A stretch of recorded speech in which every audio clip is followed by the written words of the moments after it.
বউ দেশে আর স্বামী বিদেশে। কিছু মানুষ বিয়ে তো করে নেয়, কিন্তু স্ত্রীকে বাড়িতে ফেলে রেখে উপার্জনের জন্য বিদেশে বা দূর দেশে চলে যায়।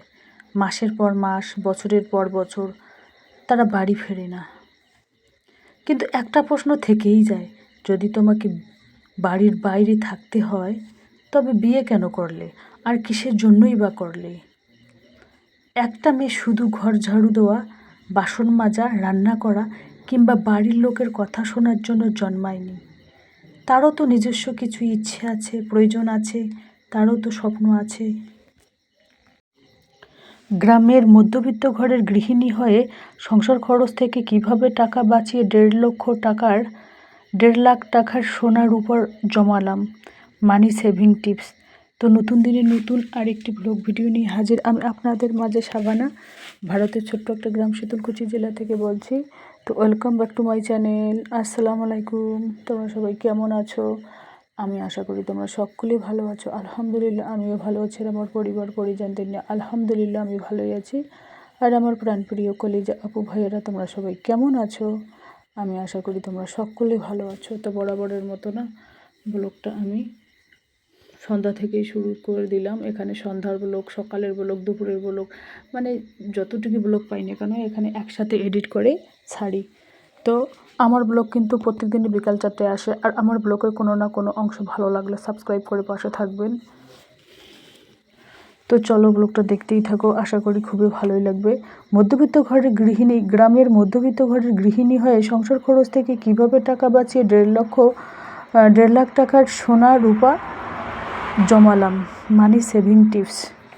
তো চলো, তো তোমরা তো বলতেই পারো যে আপু কিভাবে সম্ভব, আমরা তো গ্রামের গরিব মধ্যবিত্ত ঘরের গৃহিণী, তো সংসার খরচ থেকে কীভাবে টাকা বাঁচিয়ে 1.5 লাখ টাকা সোনা রূপা জমালাম, সেই বিষয় নিয়ে আলোচনা করতেছি।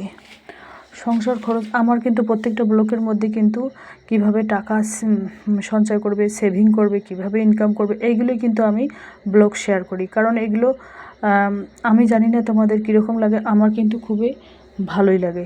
তো যাই হোক, আমার ব্লগের কোনো না কোনো অংশ ভালো লাগলে সাবস্ক্রাইব করে পাশে থাকবেন। তো ভিডিওটা আমি এডিট করতেছি রাত 11:30টার সময়।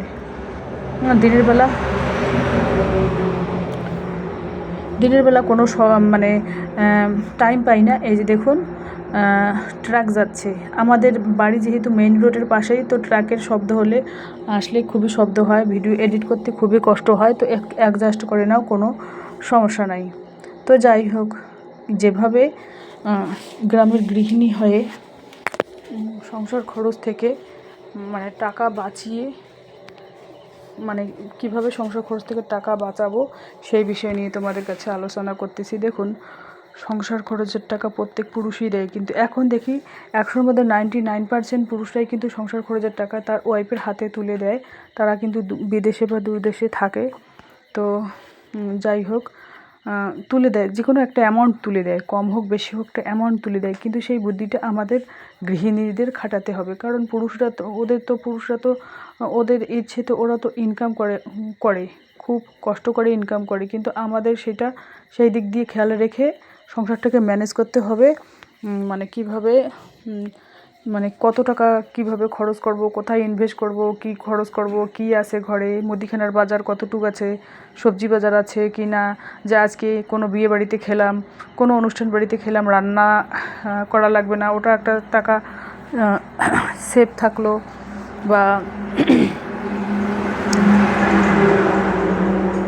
একবেলা ডাল ভাত খেয়ে থাকলাম, বা একবেলা আলু সিদ্ধ ডিম সিদ্ধ খেলাম। এইভাবে কিন্তু মানে সংসার খরচ থেকে তো আমাদের টাকাটাকে সেভ করতে হবে, জমাতে হবে। তো ওই দিক দিয়েও খেয়াল করতে হবে।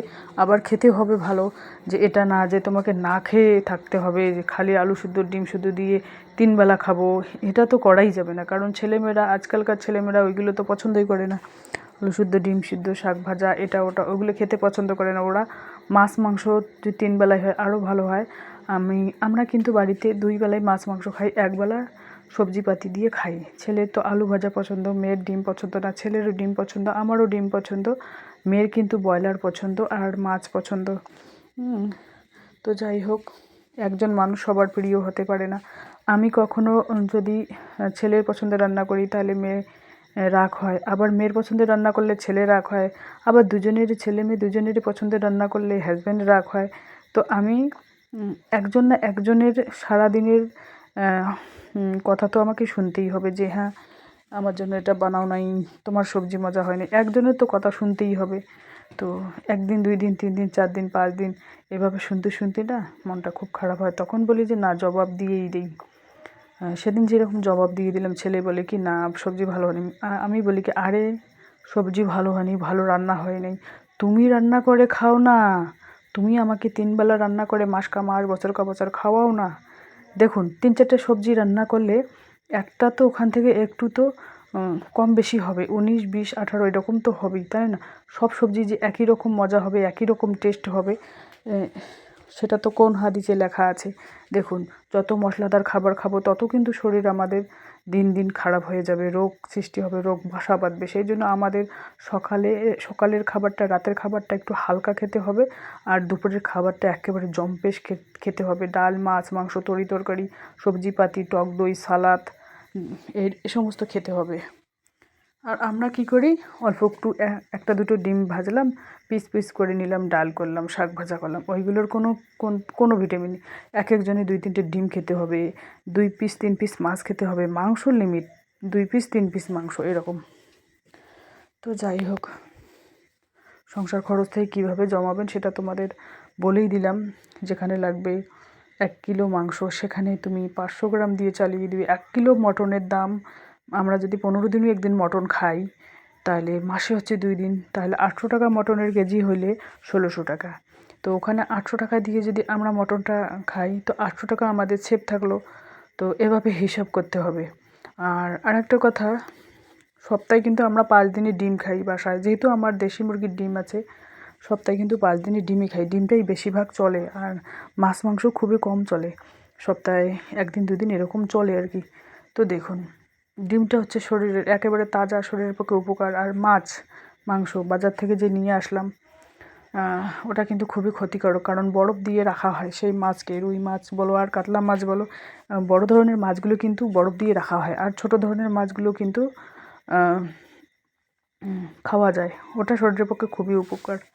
তো যাই হোক, আর এই যে দেখুন গ্রাম থেকে আলহামদুলিল্লাহ আমার মা কাঁঠাল আর এঁচোড়, কেউ এঁচোড় বলে কেউ কাঁঠাল বলে, আর কচি আম দিয়েছে। আমার কিন্তু কচি আমের আচার খুব ভালোই লাগে, আচার বা চাটনি, আমি চাটনি করি, চিনি বা গুড় দিয়ে চাটনি করি, আর অন্যান্য মশলা শুকনো মশলা দিয়েই ভ্যারাইটিস ধরনের হেভি টেস্ট হয়, ভাত দিয়ে রুটি দিয়ে পরোটা দিয়ে খেতে হেভি লাগে আর কি। তো যাই হোক, এবার আমি ডিমগুলো সাইজ করে রেখে দেবো, ব্যাগগুলো তো করে রেখেই দিলাম। ব্যাগ অল্প স্বল্প করে সেলাই করতেছি, সন্ধ্যার সময় বেশি ব্যাগ সেলাই করা হয় না, কারণ সন্ধ্যার সময় মেহমান আসে, প্রত্যেক দিনই মেহমান আসে, 2-4 জন মেহমান আসে, ওদের সাথে গল্প করো, চা করো, অফ ক্যামেরায় ওদের চা দিতে হয়, গল্প করতে হয়, পান সুপারি দিতে হয়, সেই জন্য কিন্তু আমার ব্যাগ সেলাই হয় না। আর দিনের বেলা তো টাইম পাই না, জানো তো তোমরা, রান্না করতে খেতেই 12টা 1টা বেজে যায়, তখন আমি ব্যাগ নিয়ে যাই। ব্যাগ নিয়ে গেলে 3টে 3:30 চলে এসে ওখান থেকে এসে মুরগিদের খাবার দাও, কবুতরের খাবার দাও, নামাজ পড়তে হয়, নিজে আরাম করতে হয়, খেতে হয়, বাপরে বাপ সন্ধ্যা হয়ে গেল। সন্ধ্যা আবার মাগরিবের নামাজের টাইম হয়, আবার ব্যাগ সেলাই করতে হয়, আবার মেহমান আসলো। আমি বললাম না দিনের বেলা আধা ঘন্টা শুতে পারি না, যে বডিটা বিছানায় ফেলবো একটু আরাম করবো, সেই আরামটা আমার হয় না। তো যাই হোক, আমি অত আরাম চাই না, শরীর অত আরাম ভালো না। সন্ধ্যার সময় মাগরিবের নামাজ পড়ে 10-15 মিনিট একটু আরাম করে নেই। আমার মা আসে, আব্বা আসে, ওদের সাথে একটু আমার মায়ের সাথে শুয়ে একটু গল্প গুজব করি, চা পান খাই, একটু পান সুপারি খাই, গল্প সল্প করি, বাস এটাই একটা শান্তি।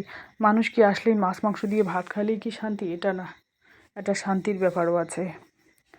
তোমরাও চাইলে যারা ধনী ব্যক্তি ছাদ বাগানের উপরে কিন্তু সবজি রোপণ করতে পারো, ভ্যারাইটিস ধরনের, মানে বাজার থেকে না কিনে ওখান থেকে কিনে খেতে পারো, শরীরের পক্ষে খুবই উপকারক কিন্তু। আর যাদের বড় ধরনের উঠান আছে, জমি আছে, তারা জমিতে কৃষি করতে পারো, খেতি আবাদি করতে পারো, ওখান থেকে তাজা তাজা সবজি এনে খেতে পারো, জাস্ট শরীরের পক্ষে উপকার।